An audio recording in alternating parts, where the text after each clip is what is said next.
en que yo more.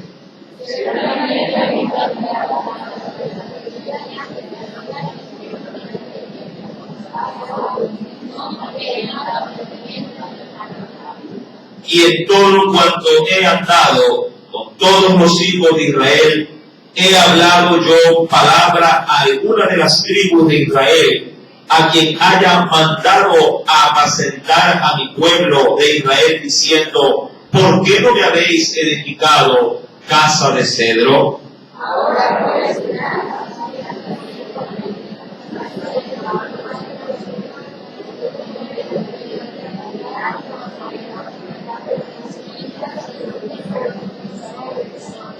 Y he estado contigo en todo cuanto has andado, y delante de ti he destruido a todos tus enemigos, y te he dado nombre grande, como el nombre de los grandes que hay en la tierra.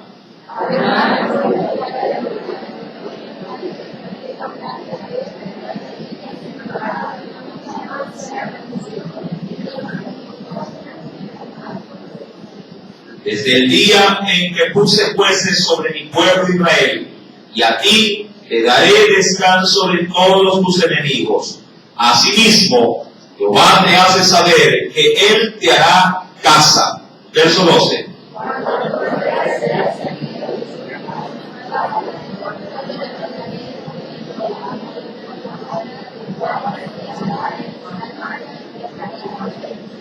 Entonces, el verso 13. Él edificará casa a mi nombre, y yo afirmaré para siempre el trono de su reino. Hasta ahí la lectura. Vamos a inclinar nuestro rostro y oremos. Señor, gracias en esta hora por tus maravillosas, oh Dios amado, asistencias que tienes para con cada uno de nosotros. Una de las muchas formas en que nos bendices es a través de la enseñanza de tu palabra. En esta noche, tu pueblo será docil, oh Dios, no solamente para entonar alabanzas, cánticos espirituales, sino también para escuchar tu palabra, tu voz. Háblanos, oh Dios amado, a través de la misma. Permite, mi Señor, que tu pueblo pueda ser poderosamente edificado. Y así como este hombre David tuvo un sentir en su corazón para poder levantar casa para ti, nosotros también tengamos este mismo sentir para levantar casa en nuestro corazón para ti también, ya que somos templo tuyo, Dios, donde tú debes de habitar en plenitud. Háblanos pues conforme a las riquezas de tu gloria y permítenos disfrutar, oh Dios, en esta noche de la enseñanza de tu palabra. Te lo imploro en el dulce nombre de Cristo Jesús. Amén y amén. Ahora, retomando la enseñanza del viernes anterior, nos dice en el versículo número 10, además le dice el Señor a David: yo fijaré lugar, a mi pueblo Israel, y lo plantaré para que habite en su lugar, y dice ahí, y nunca más sea removido. Esta promesa de Dios para la nación de Israel es una promesa que hasta la presente fecha todavía no tiene cumplimiento. Esta es una profecía declarada de parte de Dios por medio del profeta Natán a David, haciéndole entender que Dios tiene un objetivo con esa nación, tal cual como lo dice en el mismo verso número 10, establecerla en un lugar para que no sea removido, ya que Dios ha prometido que ahí será la habitación de su pueblo. Usted sabe, mi amado hermano, que hasta la presente fecha Israel no puede todavía gobernar todo su territorio. Hay parte, diríamos así, donde su territorio se demuestra como una nación, pero de la misma nación hay divisiones por parte de otros grupos, por así decirlo, y de personas que también están de manera, diríamos, ya privada, están reclamando para sí también su propia nación.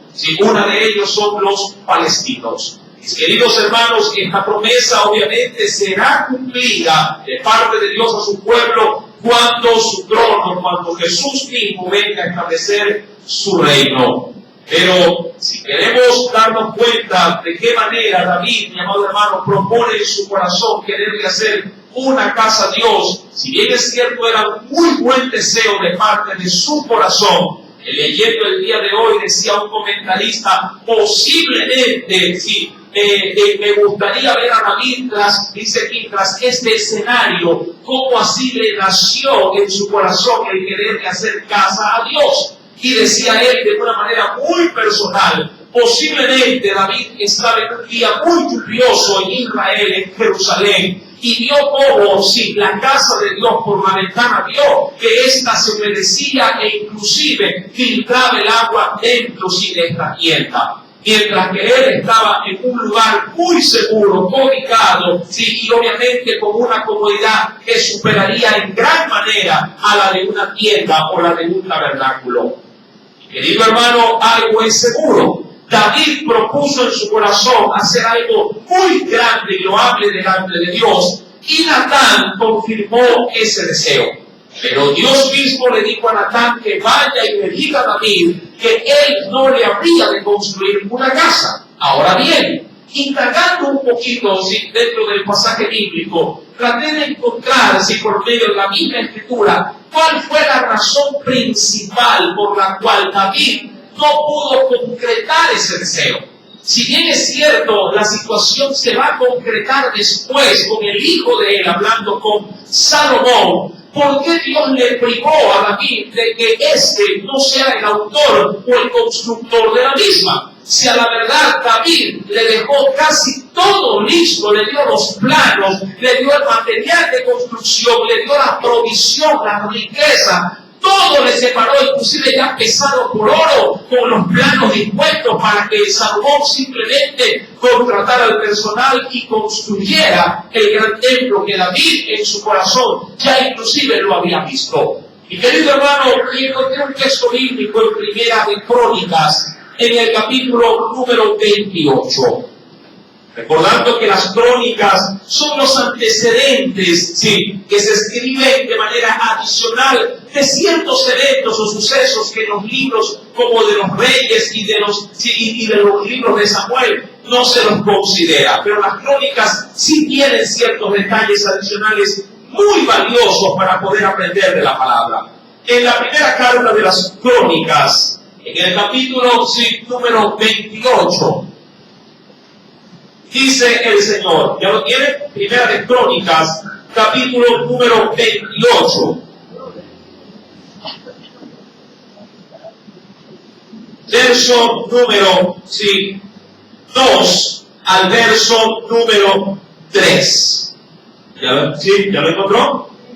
Dice la palabra del Señor, y levantándose el rey David, puesto en pie, dijo, eso así a todos diríamos el pueblo, oídme, hermanos míos y pueblo mío, yo tenía el propósito de edificar o de construir una casa en la cual reposará el arca del pacto de Jehová, y para el estrado de los pies de nuestro Dios. Y había ya preparado, ¿cómo es supuesto? Todo para edificar. Sí, ahora, qué intención tan poderosa en el corazón de David. No solamente que digamos que sí que lo pensó, sino que también de alguna manera lo hizo en su pensamiento, pero también lo ejecutó con su acción, con su obra. Él ya había separado inclusive de todo lo que ya, en este caso, un rey a él había construido su propia casa para su casa imperial. Él de todo lo que recibía decía, esto es corriente, si bien es cierto puede ser usado para, si diríamos así, para mi trono o para mi palacio, pero esto otro es para la casa de mi Dios. Amado hermano, y dice la Biblia en el versículo número 3, mas Dios, y esto es muy interesante porque no se lo ve o no se observa esta palabra en los libros de Samuel. Dice él, mas Dios me dijo, tú no edificarás casa a mi nombre. Y le da la razón del por qué no la va a edificar. Porque eres, ¿qué dice la Biblia?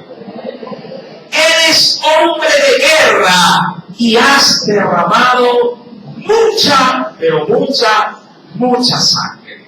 ¿Sí? No que David, mi querido hermano, haya sido inculpado de pecado. No que David lo hizo de pronto sin haber observado la ordenanza de Dios para poder eliminar a los enemigos del pueblo de Israel. Todas las batallas que David hizo, todas las guerras que David hizo. Recordará usted que ya David pedía qué cosa a su Dios antes de ir a la guerra. Pedía dirección y aprobación, inclusive estrategia para poder derrotar a sus enemigos. Todo lo que David emprendía, mi querido hermano, sí, lo hacía obviamente, sí, por la voluntad de su Dios. Pero ese deseo de querer hacer algo majestuoso le fue impedido, sí, ya que el profeta Natán le dice que él había sido un hombre de ¿qué? De guerra, y que había también por medio de esas guerras visto en su, digamos así, en todo su reinado, mucho derramamiento de ¿qué? De sangre. Si bien es cierto, no de sangre inocente, pero sí de muchas muertes, sí, que obviamente van ligadas a las batallas. Mi amado hermano, Dios, lo dice más adelante, quisiera por favor compartir un texto en Crónicas, pero en el capítulo 22, unos cuantos capítulos al que ya le acabamos de leer atrás. Capítulo 22. Si bien es cierto, David no era quien habría de construir, pero sí quien habría de preparar todo para que se realice la construcción. Nos dice en el versículo número 6 al 10 lo siguiente. Perdón, del 5 al 10 nos dice: y dijo David, Salomón, mi hijo, es muchacho, ¿sí? Y de tierna edad, y la casa que se ha de edificar a Jehová ha de ser magnífica por excelencia, para renombre y honra de todas las tierras. Ahora pues, yo le prepararé lo necesario. Y David, antes de su muerte, hizo preparativos, dice ahí, ¿en qué? En gran abundancia. Versículo número 6. Léalo, por favor.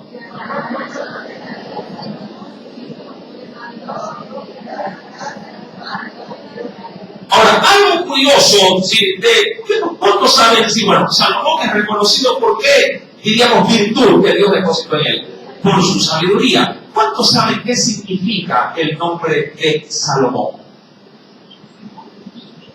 ¿Han investigado? ¿Ah? En algún momento, sí, así como en otros nombres de patriarcas o de profetas, ustedes se han tomado la molestia de saber qué significa Salomón. Si bien es cierto, es un nombre muy particular, muy curioso en sí mismo, tiene un poderoso significado. Este nombre significa pacífico. Sí, a diferencia de David, que según la óptica de Dios era reconocido como un hombre de guerra. Mi amado hermano, si Dios quería que quien metiera mano, por así decirlo, en la construcción de su templo, fuese un varón pacífico. Alguien que promoviera así la paz. Así como en Jesús se lo reconoce como el príncipe de ¿qué? De la guerra. ¿De qué? Príncipe de paz. Sí, así también Salomón habría de ser el escogido por Dios para llevar a cabo esta labor. Dice el versículo número 6: llamó entonces David a Salomón su hijo y le mandó que edificase casa a Jehová Dios de Israel. Y dijo David a Salomón: hijo mío, en mi corazón tuve el edificar templo al nombre de Jehová mi Dios. Verso número 8. Mas vino a mí palabra de Jehová diciendo: tú has derramado mucha sangre y has hecho grandes guerras. Ahora, ¿qué es, mi amado hermano, lo que Dios quería? Sí, al declararle esto a David. ¿O qué es lo que él, de alguna manera, quería dejar de insignia para futuras generaciones? Que alguien sea reconocido, sí, a través de la historia no como un hombre, sí, digamos, en el cual se hayan podido reconocer no solamente muchas virtudes o valores, sino que Dios quería un solo hombre que pudiese ser reconocido por algo grande en su vida, o por un logro grande en su vida. Y si usted podría reconocer en Salomón, querido hermano, son, así como le he mencionado, la virtud de la sabiduría o de la sapiencia o la ciencia que Dios le dio. También Salomón es reconocido en toda su vida. ¿Por qué? Por construir un templo magnífico y de gran envergadura, sí, en los tiempos en los que él vivió. Y querido hermano, David puede ser reconocido de pronto de manera general. Si usted le pregunta aún a alguien que no reconoce de pronto la Biblia en su esplendor, le puede decir, David fue quien mató a quién. Pero siempre asociándolo a qué? A que era un hombre de guerra desde su niñez. ¿Sí me entiende? Así de la misma forma, mi querido hermano, Dios quería que la persona que Él desea usarlo, si sea reconocido por algo específico en su vida. Y esto es muy grande también para nosotros. ¿Por qué digo esto? Porque Dios también tiene propósitos exclusivos para cada uno de sus hijos. Muchos de nosotros de pronto quieren proponerse, como lo hizo David, para hacer algo en Dios, pero de pronto usted simplemente es, diríamos, el gestor de ese algo, pero puede ser alguien a futuro quien lo concrete. Usted de pronto bien podría ser inclusive el que apoya la moción aún económicamente para poder hacer algo, pero puede ser alguien diferente a usted quien logre tomar lo suyo y llevarlo, diríamos así, a su total, en este caso construcción o a su total edificación. Y amado hermano, no todos a la verdad podemos hacer de todo. Y usted reconoce eso en el estudio de los Corintios, ¿verdad? No todos pueden ser ojos, no todos pueden ser manos, no todos pueden ser pies. Cada uno en el cuerpo de Cristo tiene una función muy particular y bien definida. Así, mi amado hermano, mientras Dios usó a David para liberar al pueblo de todos sus enemigos de alrededor, ese fue el cometido por el cual Dios levantó a este muchacho. Penosamente esta labor no lo hubiese, diríamos así, no lo hubiese alcanzado David. David era la verdad en los planes de Dios de manera inicial de que sea él quien construya el templo. Pero no lo pudo hacer. ¿Por qué? Porque Saúl no cumplió su labor para con el pueblo. Saúl fue escogido para liberar a su pueblo. Saúl fue escogido para que él salga a la guerra. Usted recuerda cuando venían los filisteos, Saúl estaba simplemente en su guarnición esperando, mientras que Jonatán, su hijo, se desesperaba y él salía a buscar batalla. ¿Se recuerda usted de estos pasajes bíblicos? ¿De qué manera, verdad? Jonatán decía, no es posible que los enemigos estén al pie de nuestras ciudades. Y mi padre esté, digamos así, en su reino o en su palacio. Hay que salir a la guerra. Y él era el que promovía en la situación. Y cuando él ya se adelantaba a la guerra, entonces no le quedaba más, en este caso, más que hacer a Saúl que, ir y hacerle fuerza al asunto o hacerle el apoyo. Como cuando alguien bien podría estar con una intención de salir a predicar, pero no lo hace. Mientras que hay otros que vienen de manera concluyente y apenas van llegando y dicen, hermano, cae la Biblia y salgamos de inmediato. Y de ahí se pone todo el resto. De que caen así, vamos. ¿Sí? Eso siempre, hermano, acontece aún dentro de las iglesias. Si mucha gente tiene aspiraciones, ¿verdad? Y metas que quieren alcanzar, pero no las concretan en su vida. Y eso inclusive puede pasar hasta en el ámbito secular. Mucha gente vive con pajaritos en el aire de que quieren estudiar, de que quieren realizarse, quieren ser profesionales, quieren ser de todo, pero no lo llevan a la práctica, mientras que hay otros que no piensan mucho, simplemente se determinan en su corazón y lo hacen, y lo logran. Amén. Mi amado hermano, David pues reconocía que él quería hacer algo, pero obviamente no lo pudo concretar, no porque no quisiera, sino porque Dios se lo prohibió. No era, diríamos así, de su competencia el hacerlo. Y terminamos de leer este pasaje bíblico, en el verso 9, porque quiero llegar también al verso 10. He aquí, Dios le había dicho a él, te nacerá un hijo, el cual será, dice ahí, que sería varón de paz, no de guerra como tú lo ves. Sí, te nacerá, dice, un varón de paz, porque yo le daré paz de todos sus enemigos en derredor. Por tanto, su nombre será Salomón, que significa justamente eso, paz o pacífico. Y yo daré paz y reposo sobre, dice ahí, Israel en sus días. Verso 10, termina de leerlo.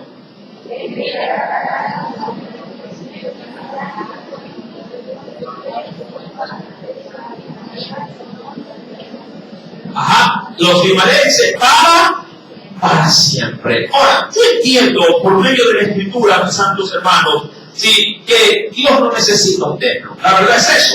Si usted viene conmigo a la Escritura y venga por favor a un texto bíblico muy, diríamos así, muy conocido, mira lo que nos dice el Señor. ¿Sí? En Isaías capítulo 66, por ejemplo, versículo número 1. Dios no necesita, la verdad, un templo para habitar, ¿sí?, en medio de su pueblo, ya que Isaías lo declara de una manera muy amplia y nos hace saber dónde vive Dios. Isaías capítulo 66, verso número 1, dice ahí en cuanto, diríamos, al reino de Dios, dice, Jehová dijo así, el cielo, ¿lo tiene? Isaías 66, verso 1, el cielo, ¿qué dijo él? Ajá, el cielo es mi trono y la tierra estrado de mis pies. ¿Dónde está la casa que me habréis de edificar o de construir? ¿Y dónde el lugar de mi reposo? ¿Sí? Verso número 2, lo completo. Mi mano hizo todas estas cosas y así todas estas cosas fueron, dice Jehová. Hasta ahí quiero llegar. Sí, es verdad, Dios no necesitaba un templo, pero el hecho de que Él no lo necesite no significa que no desee, sí, en su creación ver intenciones tan honorables como las que puso David en su corazón. Y eso lo puedo llevar inclusive al ámbito, sí, económico, a la verdad, porque yo creo que es un tema muy importante también realzarlo. Un ejemplo de ello es que Dios no necesita nuestro dinero. ¿Sí? Dios no necesita, mi querido hermano, ni de nuestras ofrendas, ni tampoco de nuestros diezmos. No lo necesita. Y querido hermano, la verdad, ¿sí?, ¿qué le podríamos dar a Dios que le pudiera a Él llenar, que lo pudiera a Él de alguna manera, ¿sí?, lo pudiera satisfacer? Nada de lo que el hombre le pueda dar, mi amado hermano, llamará su atención. Él más bien es el que nos lo ha dado todo, ¿sí?, para complacencia de su propio nombre. Mi querido hermano, tengamos presente esto. ¿Sí? Dios no necesita lo nuestro, ¿sí?, pero nosotros sí necesitamos de Él. Amén. Y es justamente en esa necesidad de Él que el hombre hace todo lo que bien pudiere estar al alcance de su mano para tratar simplemente de agradarle. Y entre esas maneras de querernos acercarnos a Él, no solamente le damos de pronto nuestros diezmos, nuestra ofrenda, le damos nuestra propia vida, nuestro servicio, le damos nuestras fuerzas, le damos nuestro intelecto, le damos nuestro potencial, le damos todo. ¿Sí me entiende? Cuando alguien sabe a quién está realmente sirviendo, en este caso al Señor, no limita, mi querido hermano, su sentir, diríamos de una manera, diríamos no tan favorable, o no lo da el Señor de una manera, diríamos de a poca cosa. Alguien que se acerca a Dios lo hace con liberalidad, lo hace con totalidad, no se reserva nada, lo entrega todo. Mi amado hermano, retomando pues el texto bíblico, Natán le hace saber a David, vayamos por favor de vuelta al texto de Samuel, capítulo número 7.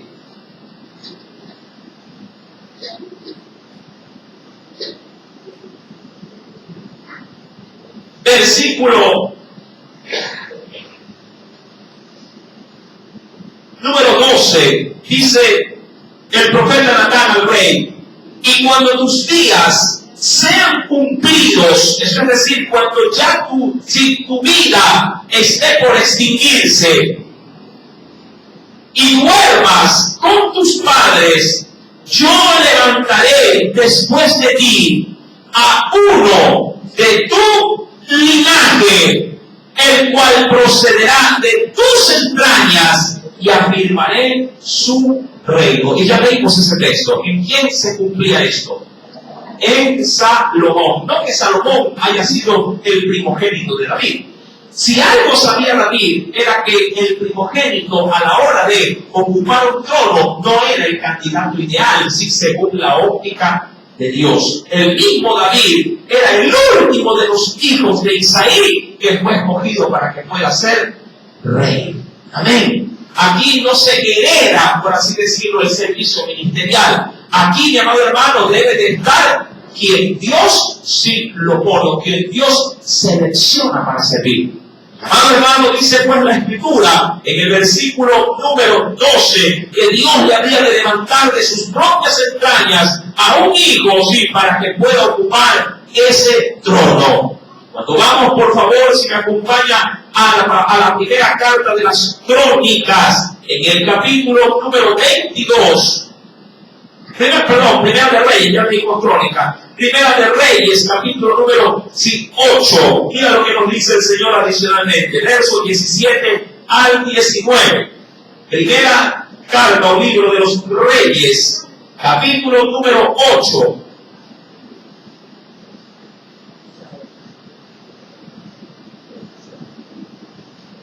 Versículo 17 al 19.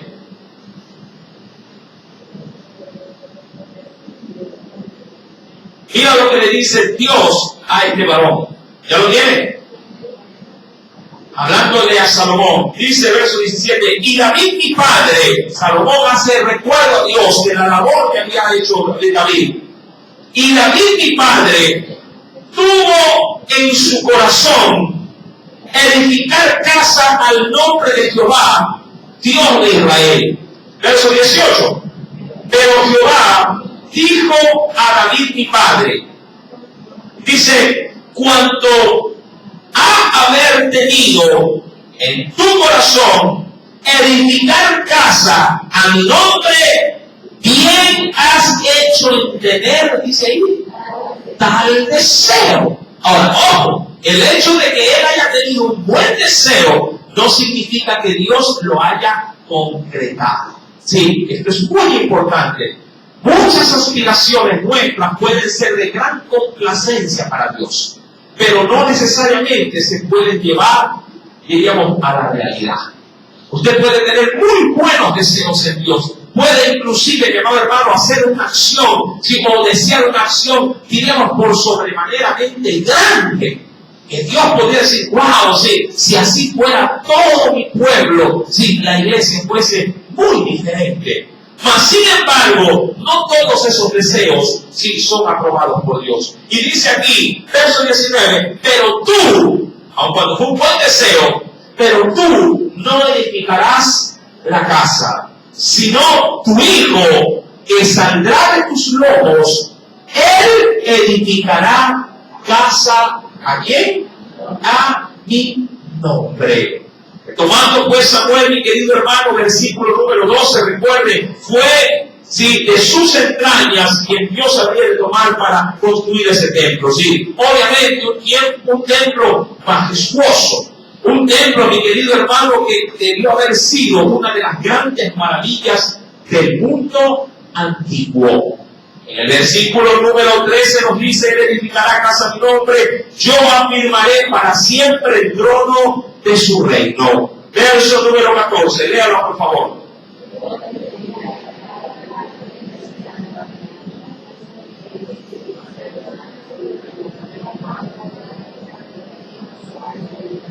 Ajá, ahora, algo muy interesante de esta expresión bíblica es que luego, más adelante, la iglesia, hablando, mi amado hermano, de la iglesia primitiva, allá en el libro de Hechos de los Apóstoles, toma como partida también de una gran predicación este pasaje.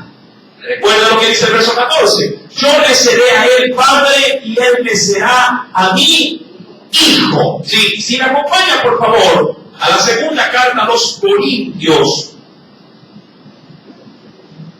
Segunda carta a los Corintios en el Nuevo Testamento.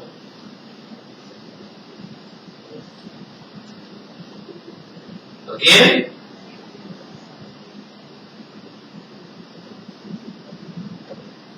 Cuando Dios declaró estas palabras, también estuvo, mi querido hermano, de alguna manera involucrando a su pueblo, aún para tiempos venideros.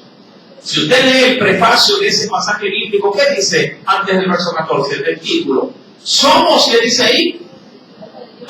Según de Corintios 6, verso 14, somos templo del Dios viviente. ¿Sí? ¿Y cómo inicia ese versículo? Dice el Señor, segunda de Corintios, capítulo número 6, verso 14, después vamos a llegar al verso 18. Dice, no os unáis en yugo desigual con los incrédulos, porque qué compañerismo tiene la justicia con la injusticia, y qué comunión la luz con las tinieblas. Verso 15, léalo por favor.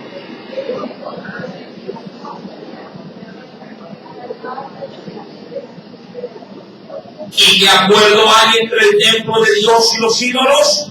Porque vosotros, y aquí empezamos, vosotros sois el templo o la casa del Dios viviente. Como Dios dijo, habitaré y andaré entre ellos y seré su Dios y ellos serán mi pueblo. Verso 17, léalo.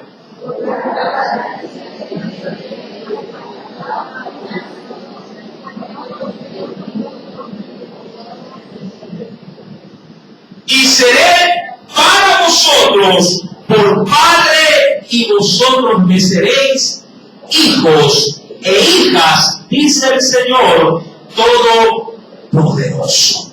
Mi amado hermano, esta promesa de Dios, de ser Él quien nos gobierna de una manera personal, si así se lo podría llegar a ver, está establecido aún desde los tiempos más antiguos, con respecto, en este caso, para poder edificarle una casa. Recuerda, en un hogar no solamente está constituido por hijos, sino que también hay quien gobierna a esos hijos. ¿Cuáles son? Sus padres. Cuando vamos a 2 de Samuel, capítulo número 7, verso número 14, nos dice, yo le seré a él, dice padre, y él me será a mí hijo. Y si él hiciere mal, ¿quién? Mi hijo, ¿qué sucederá?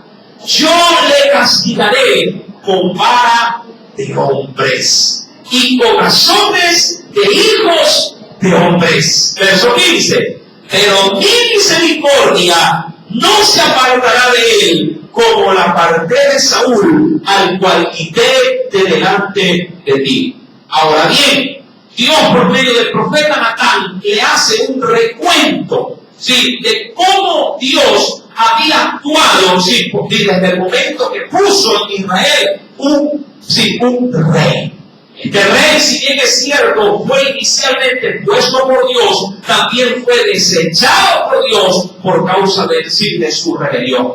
Y Dios le hace ver, mi amado hermano, que si Él permanece en su palabra, su reino será firme. Dice el verso 16, y será firmada tu casa y tu reino para siempre delante de tu rostro, y tu trono será estable eternamente. Ahora, esta palabra y esta promesa tuvo un cumplimiento, yo diríamos más bien profético, que más que un cumplimiento estrictamente, diríamos, de la ley. ¿Por qué? Porque prontamente luego el reino de David sería resquebrajado, y aún los reyes dejarían de existir.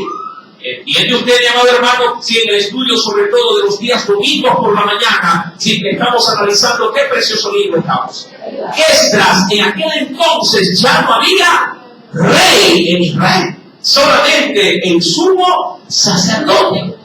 Mas, sin embargo, esta palabra bien podría haberse entendido de manera al pie de la letra, de una manera estricta, de que siempre había un rey sobre el trono, pero no fue así. En Pero más bien Dios levantó un rey que actualmente es el gran rey de reyes y señor de señores. Claro, vino del linaje de ¿quién? De David. Por eso él era reconocido como el hijo de David, por su descendencia. Y amado hermano, el Señor pues les dice ahora en el verso 17, conforme a todas estas palabras y conforme a toda esta visión, así habló ¿quién? Natán a David. Ahora bien, esta situación provocó en David una reacción. Y amado hermano, yo le pregunto, ¿cómo usted asumiría un buen deseo? ¿Cómo usted, mi amado hermano, si asimilaría de pronto tras ese deseo, si alguien de usted, mi amado hermano, al cual le ha hecho partícipes de ese deseo, que pudiera ser de pronto su maestro en la escuela bíblica, de pronto pudiera ser, qué sé yo, se me ocurre un líder de la iglesia, o aún su propio pastor, usted le dice, pastor, tengo el sentir de esto, o a su maestro de la escuela dominical dice, hermano, tengo el deseo de hacer esto, de pronto de traer para todos los niños, sándwiches, cola, una piñata, qué sé yo, hacer una fiesta. Y de pronto su maestro le diga, ¿sabes qué? ¡Qué bonito deseo! Otro le puede decir también, hermano, ¿qué le parece? Si vengo, si traigo de pronto, si 3 colectivos, invito a toda la iglesia para irnos de paseo. ¿Qué le parecería a usted? Este bonito deseo. ¿A cuántos quisieran irse, por ejemplo? Aquí nunca hemos tenido lo que se denomina como un retiro, por ejemplo. Llevamos para 6 años y no hemos hecho nunca un retiro. Sé que hay otras iglesias hacer retiros, creo que los hacen cada mes. Entra ninguno y luego ya debería estar organizando otro. Si hiciéramos un retiro aquí sería algo realmente por voluntad de Dios. Tengo pensado, quiero hacer uno. Para ver de alguna manera cómo poder disfrutar con todos los hermanos, por lo menos uno cada 10 años, pero para hacer algo bueno, algo que valga la pena. Mi amado hermano, pero voy a este asunto. Si alguien le transmitiera esto, o usted transmitiera esto a alguien, y ese alguien le diga, oye, qué bonito deseo, pero ¿sabes qué? No. ¿Sabes qué? Tu idea o tu apoyo o lo que quieres hacer, aun cuando tengas la posibilidad de hacerlo, te lo diga, está todo bien, pero ¿sabes qué? No va a ese asunto. No lo hagas. No traigas el asunto. Mi hermano, ¿cómo te sentirías tú? ¿Cómo te irías? Como el Chavo del 8 con un bastoncito con el bolsito. ¿Cómo salieras? Es como que tú vayas en tu propia casa y le digas a tu esposo, mira, quiero hacer esto, quiero hacer lo otro, voy a coger a los perros, mañana voy a salir. Y tú dices, no hay plata, no se puede. ¿Ah? ¿Verdad? Que los muchachos se desinflan como vejigas.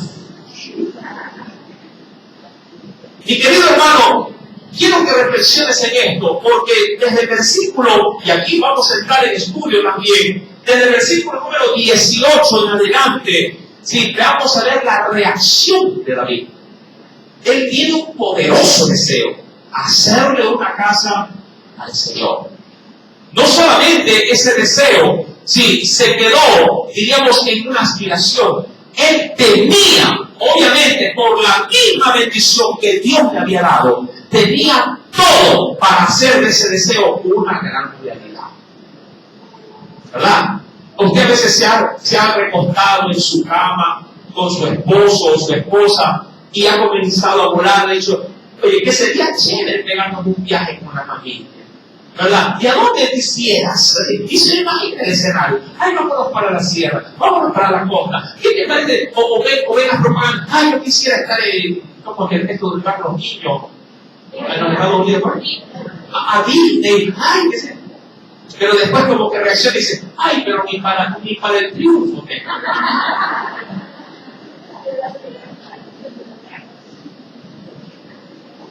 Mi amado hermano, David no solo tenía deseo, también tenía las posibilidades para poder concretar ese deseo.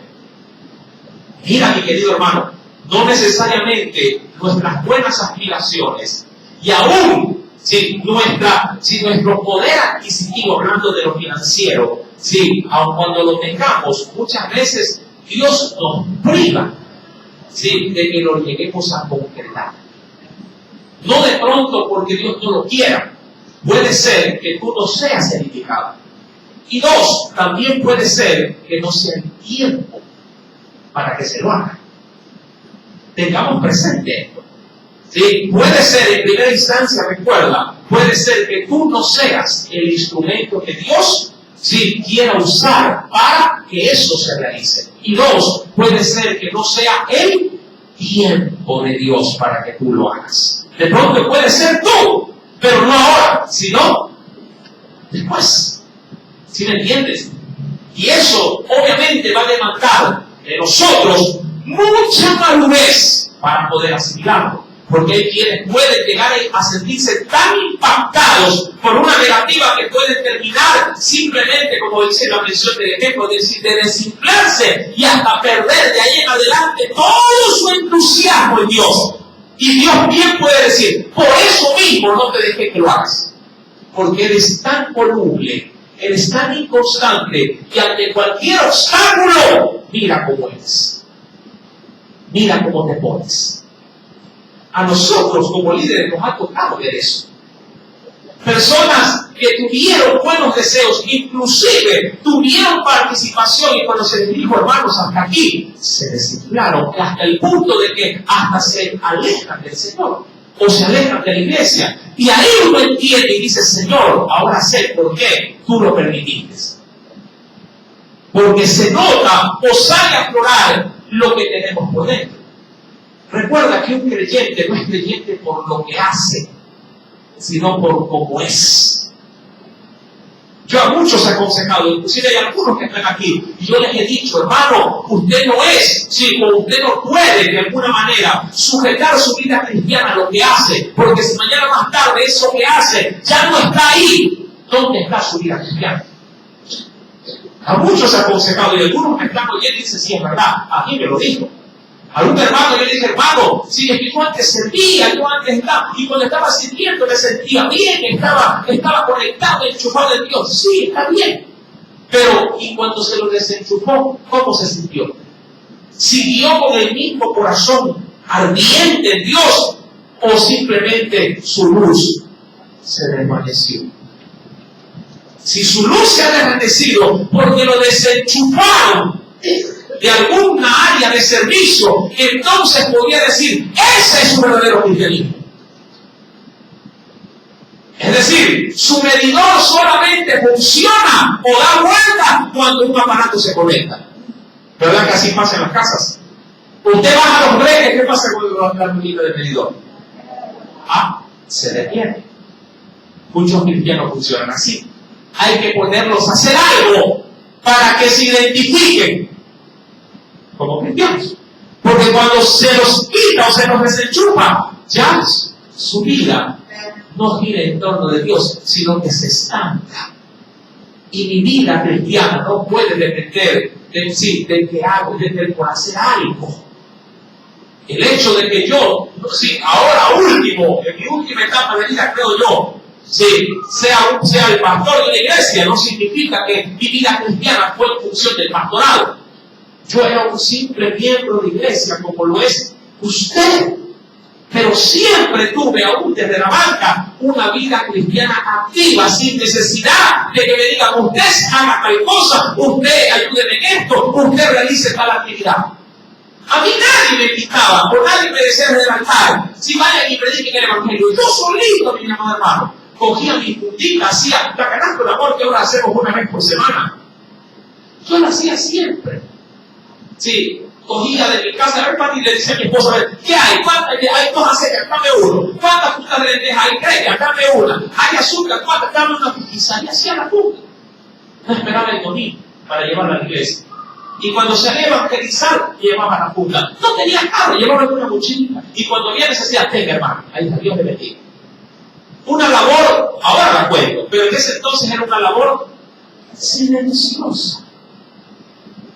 Con cargo, sin cargo, mi vida cristiana siempre fue una vida cristiana activa. Mi querido hermano, obviamente yo no puedo adaptarlo a usted, pero yo sí puedo enseñarle a darle las pautas solamente para que usted lo haga. A la larga, si usted lo hace, quien termina beneficiándose más el pastor es usted mismo. Para mí la vida cristiana siempre fue una vida cristiana activa. Vuelvo y repito, no porque el pastor me haya dicho vaya y hágalo, o usted me va a ayudar en esto. Mi vida cristiana siempre estuvo ligada así a un agradecimiento, y porque reconocí en Dios su labor en mi vida, yo le serví. A mí nadie me decía anda a los hospitales, siempre iba a los hospitales. Tanto iba que ya me dejaban entrar, yo era ya casero de los hospitales. A mí me encantaba ir, sobre todo de todos los hospitales, me encantaba ir a Lea. Sí, para los que me escuchan por el video, al hospital donde van, sí, básicamente los desahuciados, sí, de los pulmones. Ahí, y ahí era mi labor, mi querido hermano. Ahí me desempeñaba, ahí predicaba, sí, monitoreaba a los enfermos, sí, iba de un sábado al otro sábado a ver si estaban, si no estaban, unos se morían, otros se le daban de alta, a unos Dios los sanaba, a otros Dios no los sanaba, pero ahí era, diríamos, mi encantamiento. Mi querido hermano, Salomón, sí, fue el que concretó lo que David, en un momento de gran regocijo, tuvo un despertar. Dice la Biblia, venidos al versículo número 18, que luego de que Natán le dijo todo el repertorio, ¿qué fue lo que le dijo Natán? Natán en primera instancia, ¿qué le dijo? En primera instancia, ¿qué le dijo Natán? Lo que tienes en tu corazón de hacerlo, hazlo. Sí, penosamente Natán no consultó a Dios. Fue Dios el que le dijo a Natán, ahora quiero que vayas y le digas a David que lo que tú le has dicho no vale. Básicamente es eso. ¿Sí? Porque a la verdad, aquí el que da las pautas para vivir conforme a mi voluntad soy yo. Y ahora le vas a decir que él no va a hacer lo que tiene en su corazón. Verso 18. Entró el rey David. ¿Sí? ¿Y qué hizo entrado ahí? Entró el rey David y se puso delante de Jehová. Es decir, que se dispuso a ¿qué? A orar. ¿Sí? Y le dijo, Señor Jehová, ponga la atención porque voy a leer de recorrido esto. Señor Jehová, ¿quién soy yo y qué es mi casa para que tú me hayas traído hasta aquí? Ahora, qué interesante cómo inicia la oración. Ahora, si usted hubiese estado, como dice por ahí, carnal, de todo lo que Dios le dijo por medio del profeta, ¿qué usted hubiera traído a la memoria? Si tuviese una mente carnal, una inmadurez innata, de todo lo que Dios le dijo, de pronto lo único que se le grabó fue, tú no vas a hacer ¿qué cosa? Tú no vas a hacer templo y templo. Cualquiera hubiese empezado, Señor, ¿cómo es posible que me prives este deseo que tengo? Y hubiera entrado en oración, hubiera ¿qué cosa? Reclamado a Dios. Pero no. David empieza, humillándose, más bien reconociendo en su vida que él tenía frente a Dios un gran privilegio. Versículo número 18. ¿Quién soy yo y qué es mi casa para que tú me hayas traído hasta aquí? Es decir, hasta este momento, hasta este tiempo, que ahora puedo decir que soy un rey, siendo yo antes un simple pastor o cuidador de animales. Y aún, verso 19, ¿te ha parecido poco esto, Señor Jehová? Pues también has hablado de la casa de tu siervo en lo porvenir, es decir, me has anunciado el futuro. Es así como procede el hombre, Señor Jehová. Es decir, Señor, ¿es que acaso el hombre es merecedor de esto? Qué importante, mi amado hermano, la actitud a la hora de asimilar aún las negativas que Dios nos da. Mi amado hermano, dice la Biblia, verso número 20, ¿y qué más puede añadir David hablando contigo? Es decir, ¿y qué más de todo esto que tengo el privilegio de orar? sí, ante ti o delante de ti. Pues tú conoces a tu siervo, Señor Jehová. Todas estas grandezas has hecho por tu palabra y conforme, y qué bueno, ya no digo a mi corazón, sino conforme a tu corazón, haciéndola saber a tu siervo. Es decir, lo que decía David es, Señor, yo, sí, y prácticamente desestimado de todos, estoy conociendo lo que hay dentro de tu corazón. Versículo número 22. Por tanto, tú te has engrandecido, Jehová Dios, por cuanto no hay como tú, ni hay Dios fuera de ti, conforme a todo lo que hemos oído con nuestros oídos, es decir, tus testimonios. Verso 23. ¿Y quién como tú, como tu pueblo, como Israel, nación singular?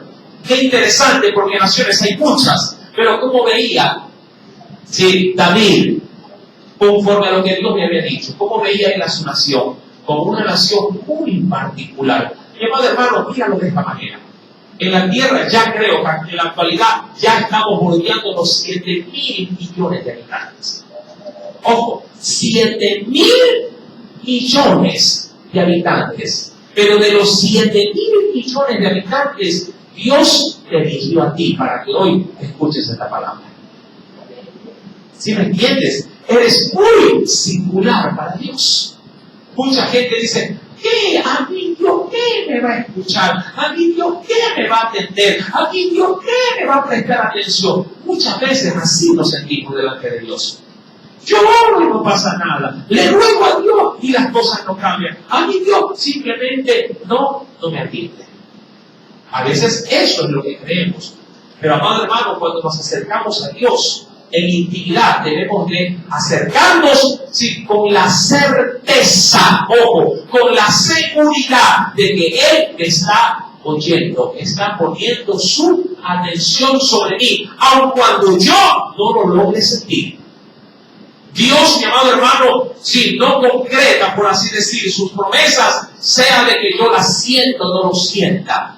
Dios simplemente es veraz con su palabra. Y yo debo de acercarme, conforme a su palabra, con la seguridad de que así siento o no siento un calentón por medio de una administración del Espíritu, siento o no sienta que los vellos se me ponen de punta. Llevado, debo tener la certeza de que Dios, aún a mi simple oración, Dios está atento con sus oídos, dispuesto, a complacer conforme a su voluntad de mi vida.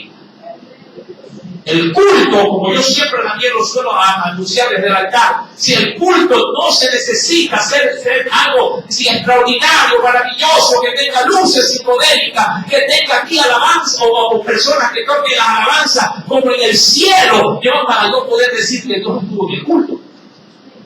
Alguien puede pararse sin música, simplemente tatarear una alabanza y Dios puede moverse grande y majestuosamente en ese culto. Amén.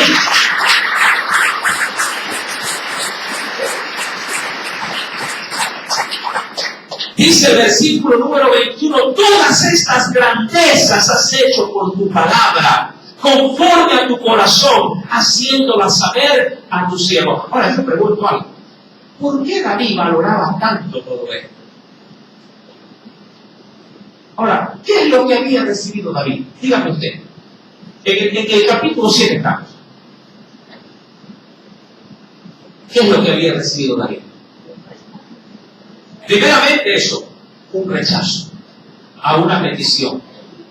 2, ¿qué más recibió David? Una promesa. Diría cualquiera, solamente palabras. Diría cualquiera.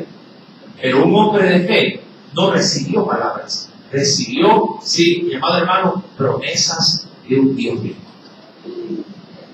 Cuando tú te acercas a la Biblia, desanimado o desilusionado, porque de pronto aún en el entorno eclesial estás viendo obstáculos, dificultades, vas a la Escritura y puedes decir, el Señor me está hablando, lee la Biblia, termina de leer.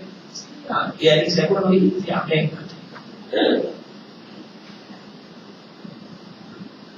¿Con qué corazón te acercas a escuchar la palabra? David, mi amado hermano, estuvo de alguna manera muy atento a la voz de Natán. Vino a través de un hombre, ¿verdad?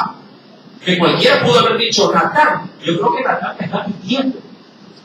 Pero este hombre David vio, mi amado hermano, en esas sencillas palabras de Dios, vio promesas inamovibles para su vida.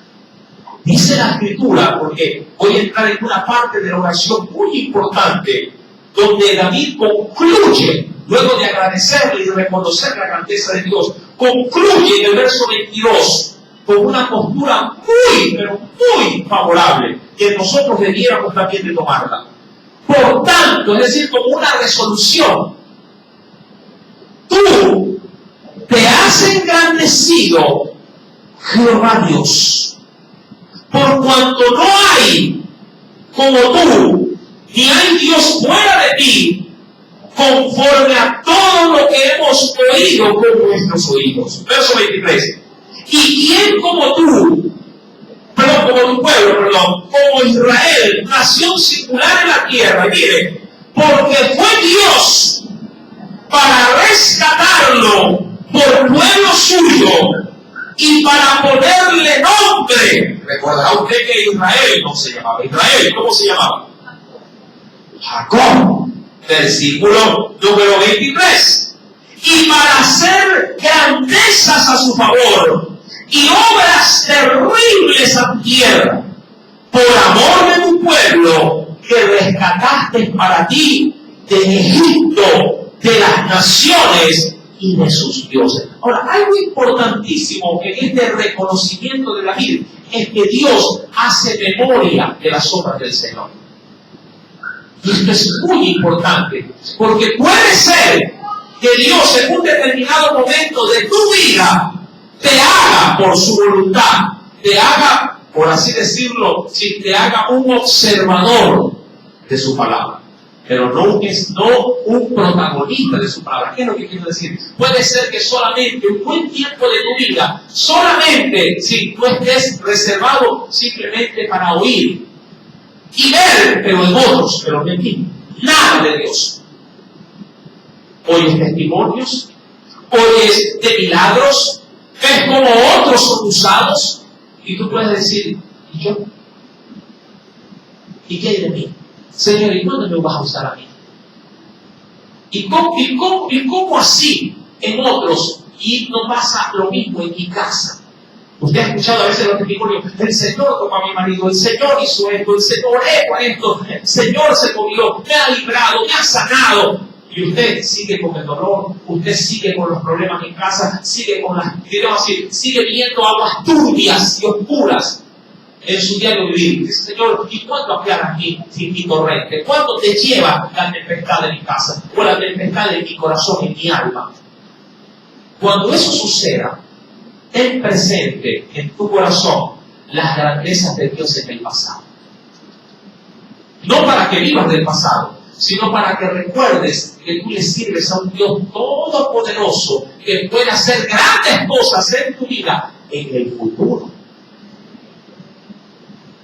Mi querido hermano, así como decía también, si el texto bíblico no me recuerdo el pasaje ahorita, porque imagino que me podría ayudar. Así, recuerde que sin que la hierba se seque, así las crías de nuestro ganado no nazcan, o nuestra higuera no florezca. Mi amado hermano, aún con todo eso, mi vida debe de estar agradecida siempre de Dios. Y como le agradezco, le sirvo también. Mi querido hermano, dice la Biblia en el versículo número 24, porque tú estableciste a tu pueblo Israel por pueblo tuyo para siempre. Y tú, oh Jehová, fuiste a ellos por Dios. Ahora pues, Jehová Dios, confirma para siempre la palabra que has hablado sobre tu siervo y sobre su casa, y haz conforme a lo que has dicho. Verso 25, lea 26, pero léalo por favor.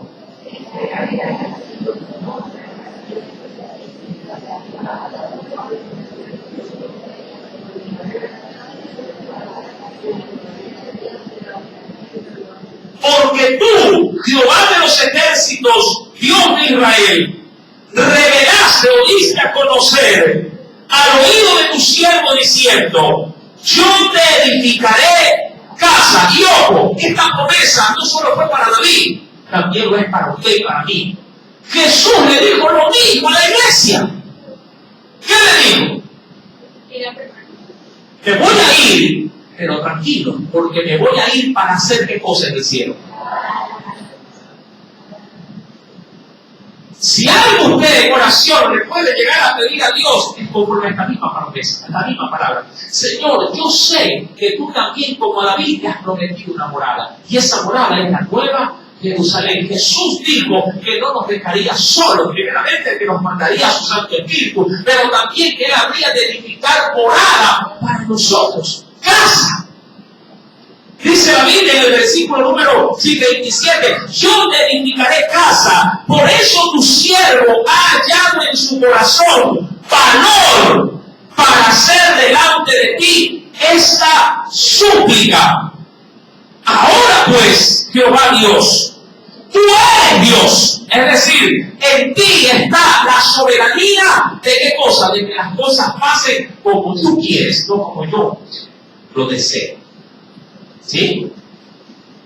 Y tus palabras son verdad. Lo que está diciendo es: yo, aun cuando tuve un buen deseo, sí, igual estoy equivocado. Y tú has prometido este bien a tu siervo. Ten ahora a bien bendecir la casa de tu siervo para que permanezca perpetuamente delante de ti. Porque tú, Jehová Dios, lo has dicho, y con tu bendición será bendita la casa de tu siervo. Es lo que reconoció en todo esto es, y a todo esto, Señor, un gran amén. Esta oración fue tan poderosa, tan sencilla también, pero tan inteligente y de tanta fe y certeza, que esta palabra se cumplió al pie de la letra. ¿Por qué? Porque a través de los lomos de este hombre se reconocería luego al Cristo, el Hijo de Dios, el gran Rey de Reyes. Amén. Mi amado hermano, la palabra que Dios te ha dado es cierta. La palabra que Dios te ha prometido es verdad. Nadie la podrá torcer en tu vida. Pero no permitas que tu entorno tuerza tu fe en ese Dios que es veraz y real. Amén. Que el Señor haya podido añadir mucha bendición en tu corazón por medio de tu palabra. Oremos a Dios. Padre Celestial, ¿cuántas veces mis anhelos y mis deseos se vieron frustrados? Aún cuando estuve en acción ese deseo, aún así truncaron